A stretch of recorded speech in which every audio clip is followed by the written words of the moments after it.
NRC के मुद्दे पर एक बार फिर से घमासान तेज हो गया है। इस मामले में वजीर दाखिला अमित शाह के बयान के बाद मुस्लिम लीडर्स और रहनुमाओं के लगातार बयान आ रहे हैं। ऐसे में सवाल यही है कि क्या आने वाले वक्त में इस मुद्दे पर सियासत और गर्मा सकती है क्या? कोई भी हिंदू, सिख, जैन, क्रिश्चियन शरणार्थी जो यहां आए हैं उसको भारत की सरकार भारत छोड़ने के लिए मजबूर नहीं करने वाली है। असम में एनआरसी हुई और 19 लाख अफराद लिस्ट से बाहर हो गए। असम के बाद मगरबी बंगाल और यूपी में भी एनआरसी कराने की खबरों ने अब सियासी तौर पर घमासान मचा दिया है। खास तौर पर मुस्लिम रहनुमा वजीर दाखिला अमित शाह के उस बयान पर हमलावर होते नजर आ रहे हैं जो उन्होंने कोलकाता में एक रैली के दौरान दिया था। अमित शाह ने एनआरसी को लेकर कहा था कि मुल्क में जितने भी हिंदू, सिख, ईसाई और बौद्ध हैं उनको डरने की जरूरत नहीं है, लेकिन उन्होंने इस हवाले से मुसलमानों का जिक्र नहीं किया था। कोई भी हिंदू, सिख, जैन, क्रिश्चियन शरणार्थी जो यहां आए हैं उसको भारत की सरकार भारत छोड़ने के लिए मजबूर नहीं करने वाली है, मजबूर नहीं। अमित शाह के इस बयान के बाद से मुस्लिम हलकों में बड़ी हलचल नजर आ रही है। कल जमीयत उलमाए हिंद की जानिब से मीडिया को प्रेस रिलीज जारी कर इस बयान को गैर कानूनी करार दिया। वहीं मुस्लिम लीडरान और दानिश्वरों ने सरकार की मंशा पर सवाल खड़े किए हैं। जिस तरीके से अमित शाह साहब कह रहे हैं घुसपैठियों को निकाले, हमें उससे क्या हमदर्दी। हमारा इतना ही कहना है कि कोई भी गैर मुल्की के नाम से एक इस मुल्क के बाशिंदे, जिसके पास अब एनआरसी जब हो गया, दूध का दूध पानी पानी हो गया, जो लोगों ने डॉक्यूमेंट्स जो लोग दे चुके हैं, दे सकते हैं या दे दिया है, उनमें से किसी एक आदमी को भी गैर मुल्की करार नहीं दिया जाएगा। एनआरसी के मुद्दे पर मचते घमासान और मुसलमानों में बढ़ती बेचैनी के मद्देनजर अब कौमी अक़लियती कमीशन आगे आया है। कमीशन के सदर गयूरुल हसन रिजवी ने कहा कि किसी भी हिंदुस्तानी मुसलमान के साथ नाइंसाफी नहीं होगी, उन्हें किसी भी तरह की फिक्र करने की जरूरत नहीं है। आप अगर हिंदुस्तानी आप हैं और हिंदुस्तान के रहने वाले हैं, भारतीय हैं, भारतीय मुस्लिम हैं, तो आपको एनआरसी से डरने की जरूरत नहीं। एनआरसी उन लोगों के लिए है जो इस देश में घुसपैठिए की हैसियत से रह रहे हैं, उन्हें डरना चाहिए। आपको डरने की जरूरत नहीं। आप भारतीय मुसलमान हैं, आप भारत के रहने वाले, आप भारत में रहेंगे, आपको समान नागरिक अधिकार प्राप्त, संविधान ने आपको बराबर का हक दिया है। तो कोई भी मुसलमान एनआरसी की वजह से जो भारतीय मुसलमान है वो देश से बाहर नहीं जाएगा। आने वाले दिनों में ये मुद्दा मजीद गरमाएगा, इसमें कोई शक नहीं। खासतौर पर मगरबी बंगाल के इंतखाबात में ये मामला और तूल पकड़ेगा। जी मीडिया के लिए दिल्ली से शोएब रजा की रिपोर्ट। तो एनआरसी पर घमासान लगातार जारी है और साफ तौर पर यह दिखाया जा रहा है कि दरअसल इसके जरिए मुसलमानों को टारगेट किया जा रहा है। क्योंकि अगर अमित शाह का हम वो बयान देखें जो उन्होंने कोलकाता में दिया, उन्होंने साफ तौर पर यह कहा कि हिंदू, सिख, बौद्ध, जैन, क्रिश्चियन जो भी हैं किसी को भी हम इस मुल्क से बाहर नहीं जाने देंगे। सिटीजनशिप अमेंडमेंट बिल की उन्होंने वहां पर बात की और कहा कि उसके जरिए जो लोग यहां आए भी हैं, जो शरणार्थी हैं, उनको इसी मुल्क का बाशिंदा बनाया जाएगा। और यहां फर्क यह है कि जब बात किसी दूसरे मजहब के लोगों की जाती है तो उन्हें शरणार्थी कहा जाता है और जब बात मुसलमानों की जाती है तो उन्हें घुसपैठिया कह दिया जाता है। यह भी इल्जाम लगाया जा रहा है। इस पर बात करने के लिए खास मेहमानों का पैनल मेरे साथ जुड़ गया। इनका तारुफ मैं आपसे कराना चाहूंगी। मेरे साथ महेश वर्मा साहब हैं, लीडर के हैं बीजेपी के, मेरे साथ जुड़ गए हैं। अब्दुल मुईद अजहरी साहब हैं, इस्लामिक स्कॉलर के तौर पर मेरे साथ स्टूडियो मौजूद हैं। विजय कौशिक हैं, लीडर हैं बीजेपी के, कांग्रेस के, और इसके साथ साथ पॉलिटिकल एनालिस्ट के तौर पर भी अपनी राय को रखते हैं। तीनों मेहमानों का बहुत बहुत इस्तकबाल है। महेश वर्मा जी, शुरुआत में आपसे करना चाहूंगी। ये जो इल्जाम लगाया जा रहा है और ये जो कहा जा रहा है कि भाई एनआरसी के जरिए दरअसल मुसलमानों को डराया जा रहा है, धमकाया जा रहा है, और जब ये बात कही जाती है अमित शाह के जरिए कि भाई इस मजहब के लोग जो हैं वो अगर यहाँ पर आए हैं, वो शरणार्थी हैं, तो उन्हें हिंदुस्तान का बाशिंदा बनाया जाएगा, उसमें मुसलमानों को हटा दिया जाता है। ऐसा क्यों? ये सवाल पूछा जा रहा है। नहीं, ये तो अपना अपना परसेप्शन है मैडम, देखने का, समझने का। जाकी रही भावना जैसी, प्रभु मूरत देखी तीन तैसी। एनआरसी जो है वो 1 मार्च 1951 को अपने अस्तित्व में आ गया था जी।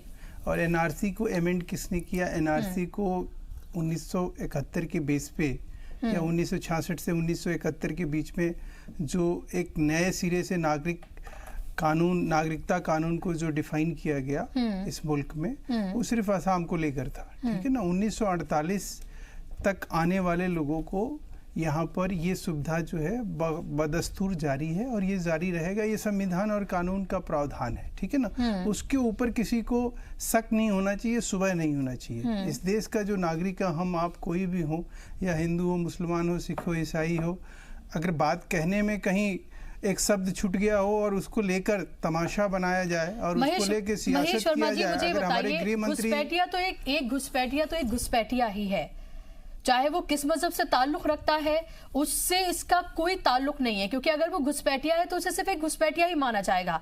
लेकिन ये कह देना कि भाई इस मजहब का है तो वो घुसपैठिया है और इस मजहब का नहीं है तो वो शरणार्थी है। अनुच्छेद 355 इसी को कहता है, इसी को वेल डिफाइन किया गया है संविधान में कि अगर आप किसी तरह से एंटाइटल नहीं है देश में रहने के लिए और आप उस परिधि में नहीं है, उस एम्बिट में नहीं है जिस एम्बिट में एक शरणार्थी के तौर पे आपको ट्रीट किया जाएगा या शरणार्थी के तौर पे, तो शरणार्थी जो है उसका स्वागत तो जरूर है।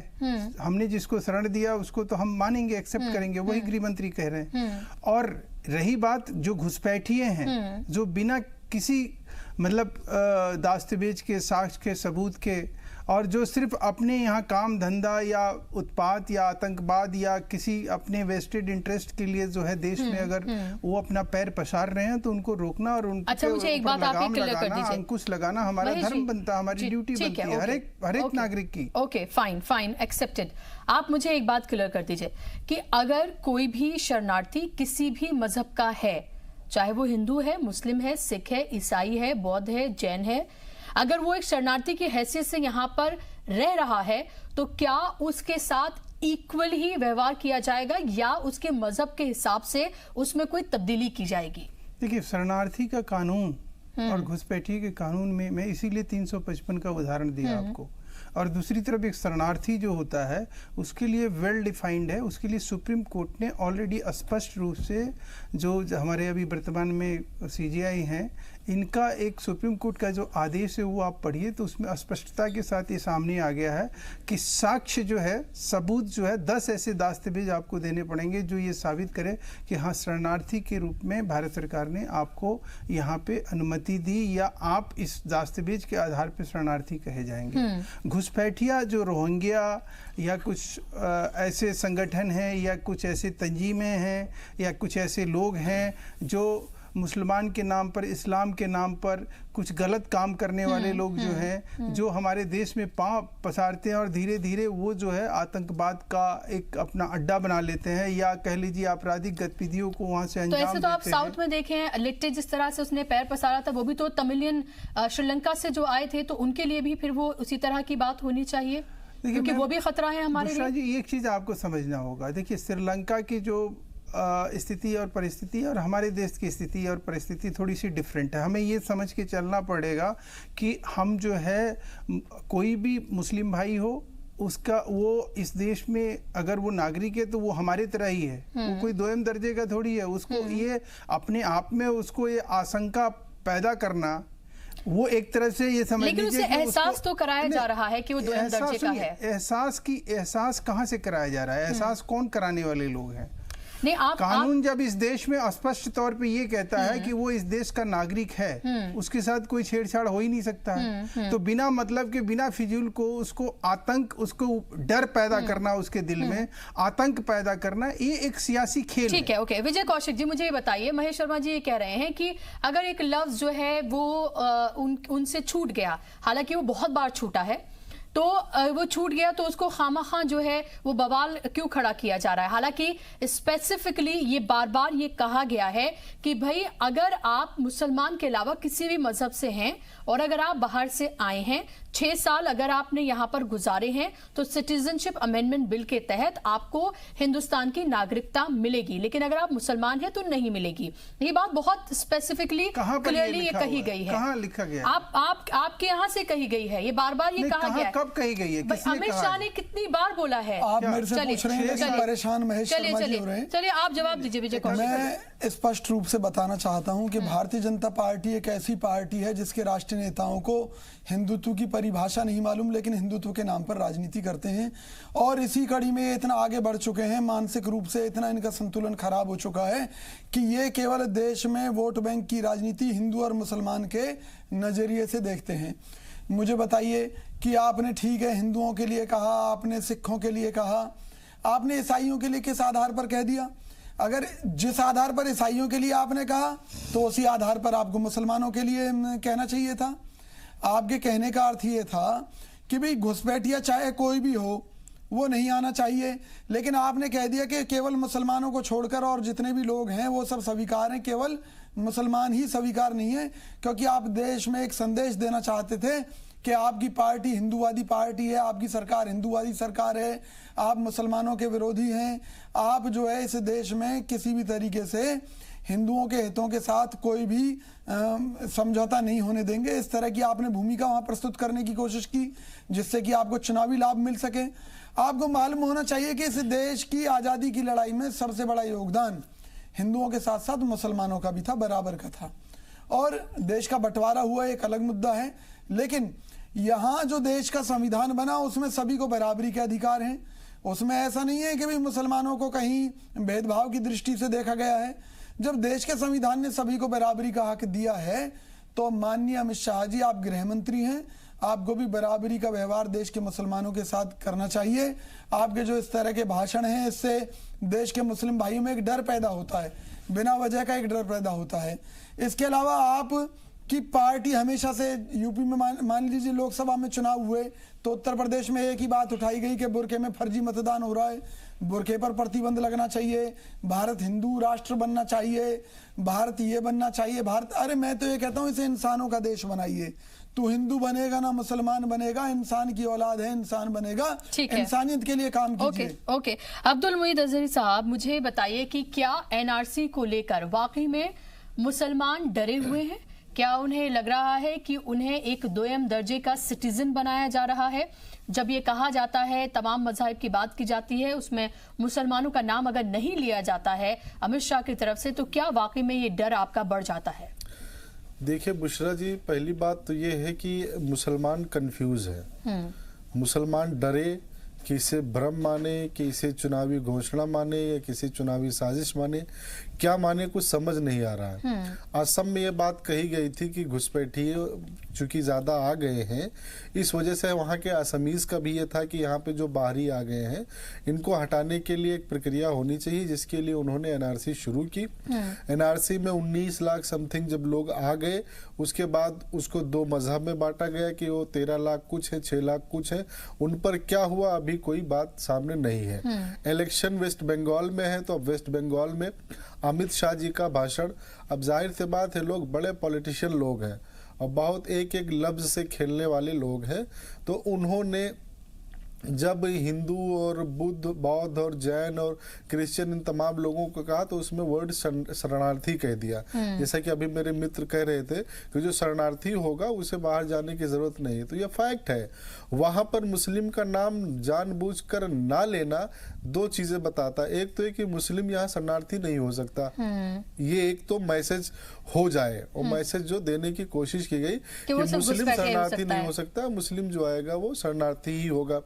और ये कि बाकी लोगों को डरने की जरूरत नहीं, तो तुमको डरने की जरूरत है। ठीक है। उसके बाद हम अभी आज के टाइम में जो मुसलमान है उसका तो शुरू से यही रहा है कि अब कानून, संविधान, अदालतें जो फैसला करती हैं उसी पर हमें यकीन है। मसला क्या हो गया है कि हमारी पॉलिटिकल जो इंडिया में, हमारे भारत में जो पॉलिटिकल पार्टीज हैं उनके आज के मुद्दे इस कदर खतरनाक हो चुके हैं। कोई भी पार्टी हो, यहाँ पर मैं सिर्फ बीजेपी की बात नहीं करूंगा, मैं पूरे पॉलिटिकल सिस्टम की बात कर रहा हूँ कि आज का जो पॉलिटिकल सिस्टम है, जो जिस बेस पर आज इलेक्शन लड़े जा रहे हैं वो इतने मानवहीन हो चुके हैं कि मतलब उन्हें इस बात से फर्क नहीं पड़ता है कि हमारे चुनावी घोषणाओं में, भाषणों में, अब देखिए ना आजकल बहुत ही अलल ऐलान, मतलब बिल्कुल ओपनली ये बात कही जाती है कि 17 मिनट में हमने तो मस्जिद तोड़ दी थी, अब ये जो है कागज बनाने में कितना टाइम लगेगा, हमने तो गांधी जी को भी मार दिया। मतलब इस तरह की जो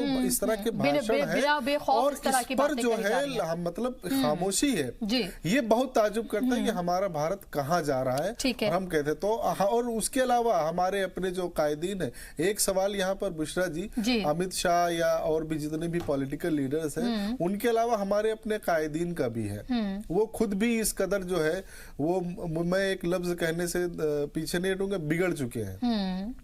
उनको खुद समझ में नहीं आ रहा है कि क्या करना चाहिए, क्या नहीं होना चाहिए। ऐसा लग रहा है कि वो अपने आप को ही बस बचाने में ही लगे हुए हैं। लीडर कहीं जाकर के जिनेवा में कॉन्फ्रेंस करता है तो दूसरा भागवत जी के पास जाता है, तीसरे अमित शाह जी के पास जाते, क्या हुआ, क्या बातें हुई, क्यों बुलाया था, नहीं बुलाया था, तो बहुत सारी चीजें लोगों के पास है नहीं। ठीक है, तो आवाम, मैं ये कहता हूं कि डर और भ्रम से ज्यादा आवाम कंफ्यूज है कि होगा क्या। दो जगह है, एक तो जैसे असम है, बॉर्डर है, वेस्ट बंगाल है, बॉर्डर है, जहां पर ये बात कही जा सकती है कि भाई घुसपैठी है, शरणार्थी है, बाहरी लोग आने के वहां पर पॉसिबिलिटीज है।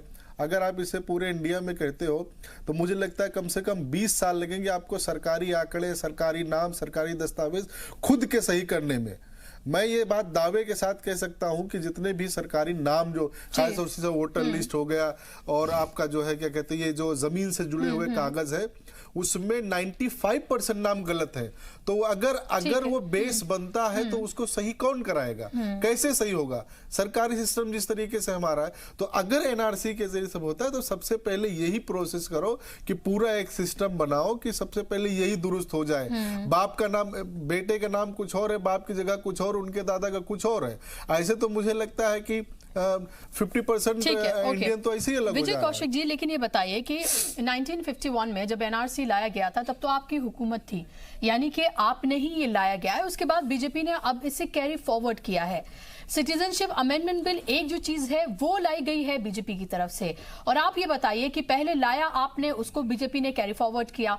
सिटीजनशिप अमेंडमेंट बिल है, अगर आपको इतना ही एतराज है उस पर, या आपको लग रहा है उसमें जिस तरह के क्लॉज शामिल किए गए हैं मुसलमानों को नहीं शामिल किया गया है, मुझे ये बताइए कि आपने इसको लेकर किया क्या, आपकी पार्टी ने इसको लेकर किया क्या? देखिए, मैं ये बताना चाहता हूं कि कांग्रेस जो भी काम करती रही है देश के हित में और अच्छी सोच के साथ करती रही है, और ये लोग केवल किसी भी चीज का दुरुपयोग करते हैं। जैसे कांग्रेस जब जीएसटी ला रही थी तो इन्होंने 18% जीएसटी तक का भी विरोध किया था, और बाद में 28% तक इन्होंने जीएसटी लगा दी। इसी तरीके से मान लीजिए आप विदेशी निवेश को मान लीजिए, तो ये 49% एफडीआई का इन्होंने विरोध किया था, और आज इन्होंने 100% एफडीआई के लिए दरवाजे खोल दिए हैं। तो कहने का भाव ये है कि कांग्रेस अगर कोई काम करती थी तो अच्छी सोच के साथ करती थी, ये उसमें राजनीति डाल देते हैं, ये अपने व्यक्तिगत स्वार्थों से उसका बंटाधार कर देते हैं। देखिए, घुसपैठिया किसी भी मुल्क से हमारे देश में नहीं आना चाहिए। इससे हिंदू भी सहमत हैं, इससे मुसलमान भी सहमत हैं। क्यों? क्या मुसलमान घुसपैठियों से खुश हैं? कभी नहीं होते जी, जाहिर सी बात है। अगर कश्मीर के अंदर रोहिंग्या मुसलमान जाकर घुस जाएगा, वहां रहने लगेगा, तो कश्मीरी लोग कभी उस बात को स्वीकार नहीं करेंगे। घुसपैठिए को कभी भी किसी भी जाति के लोग स्वीकार नहीं करते। तो देश की बात है, इसका समर्थन तो मुस्लिम भी कर रहे हैं, सभी लोग कर रहे हैं। लेकिन जिस तरह से इस पर बीजेपी राजनीति कर रही है वो बड़ा दुख और चिंता का विषय है। और मैंने तो एक नई चर्चा सुनी थी कि भाजपा के पेट में जो दर्द हो रहा है वो सबसे बड़ा दर्द ये है कि वहां पर इन्हें इस बात का इल्म था कि जो हिंदू हैं वो ज्यादा तादाद में उनकी वेरिफिकेशन हो जाएंगी, मुसलमानों की कम होंगी। हुआ उल्टा, वहां मुसलमानों की ज्यादा वेरिफिकेशन हो गई और हिंदुओं की कम हुई। तो अब इनको लग रहा है कि सारा मामला गड़बड़ है और इनकी राजनीति खतरे में पड़ जाएगी, इसलिए एनआरसी के मुद्दे पर पूरे देश को गुमराह कर रहे हैं। ऐसी जगहों पर जहां कभी ये इन सब बातों का कोई मुद्दा ही नहीं था, वहां भी इसको लागू करने की बात कर रहे हैं। महेश जी से जवाब ले लेते हैं। महेश जी, आपसे मैं जवाब लेना चाहूंगी कि अगर कोई शरणार्थी है तो किसी भी मजहब का है वो शरणार्थी है। अगर कोई घुसपैठिया है तो किसी भी मजहब का है, वो घुसपैठिया है। और हिंदुस्तान का कोई भी बाशिंदा वो किसी भी मजहब से ताल्लुक रखता हो, वो ये हरगिज नहीं गवारा करेगा कि मुल्क की सिक्योरिटी के साथ किसी भी तरह का कोई खेल हो या कॉम्प्रोमाइज किया जाए। ये बात तो बिल्कुल पीरियड है, इसमें कुछ बदलाव नहीं हो सकता। लेकिन उसके बाद मुझे ये बताइए कि जो सिटीजनशिप अमेंडमेंट बिल है उसमें मुसलमानों का जिक्र क्यों नहीं है? नहीं, मुझे समझ में नहीं आ रहा है कि सिटीजनशिप अमेंडमेंट बिल को जिसकी बात आप कर रही हैं, जो ये पास नहीं हुआ है, जिसे होना बाकी हाँ, है। जो जी मेरा एक सवाल भी है बीजेपी जी ठीक है, पहले वो जवाब दे दें फिर आप। मैं आपसे ये पूछना चाह रहा हूँ कि आज सुप्रीम कोर्ट के मॉनिटरिंग में ये सारी चीज़ों को अंजाम दिया जा रहा है देश में, या वो आसाम का ही बात हो, आसाम में ही जो चीज़ की जा रही है उस पर पूरी तरह से सुप्रीम कोर्ट जो है उस पर ऑलरेडी उस पर नज़र रखा हुआ है।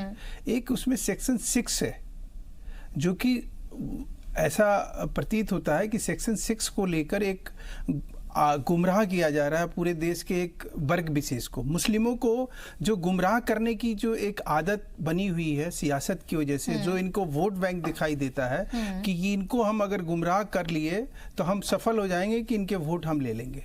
हकीकत ये नहीं है। हकीकत ये है कि शरणार्थी और घुसपैठिया दोनों कानून संविधान में दोनों के अलग अलग व्याख्यान है, अलग अलग तरीके से उनको बताया गया है। शरणार्थी होने का भी बताया गया कि ये पैरामीटर है और घुसपैठिया होने का भी 355 में स्पष्ट रूप से ये कहा गया ये है। ठीक है, और इस देश में आप सुन लीजिए पहले, ये कहते हुए इस चीज को ध्यान रखिएगा कि आप चूंकि आप पढ़ी लिखी और समझदार हैं और हम लोग सब लोग यहाँ बैठे हुए पढ़े लिखे हुए, भारतीय संविधान में कहीं हिंदू मुसलमान सिख ईसाई इस तरह करके किसी भी तरह का कोई भी प्रोविजन ना अमेंड किया जा सकता है, ना उसका ऐड ऑन किया जा सकता है, ना उसको डिलीट किया जा सकता है। जो संविधान है उसका फॉर्म स्पष्टता की ये धर्मनिरपेक्ष देश है और इस तरह की बातों को कहना ये संविधान का अपमान है, देश का अपमान है, सुप्रीम कोर्ट का अपमान है। बिल्कुल महेश, और इस तरह का ये अफवाह गर्म करना, दो आदमी चार आदमी बैठ के टीवी चैनल पे अगर ये कह दें कि इस देश में मुसलमानों के नाम पर इस तरह का बीजेपी गवर्नमेंट जो है अमेंडमेंट बिल लेके आ रही है जिसमें मुसलमानों का नाम नहीं है शरणार्थी के रूप में, सवाल ये है कि आप मुसलमान हो या कोई भी शरणार्थी हो, अगर वो शरणार्थी के परिधि में आता है, एम्बिट में आता है, क्यों नहीं कंसिडरेशन में आएगा? वही तो सवाल है। आएगा। घुसपैठिया वो है जो इस देश में कत्लेआम करता है। घुसपैठिया किसी भी मारता है, वो हिंदू को भी मारता है, मुसलमान को मारता है, सिख ईसाई सबको मारता है। नहीं है इसमें कोई दो राय ही नहीं है। 3.5 लाख दिल्ली में रोहिंग्या के लोग आ गए, कौन चिंता करेगा? सरकार ही करेगी ना बुशरा जी। ठीक है।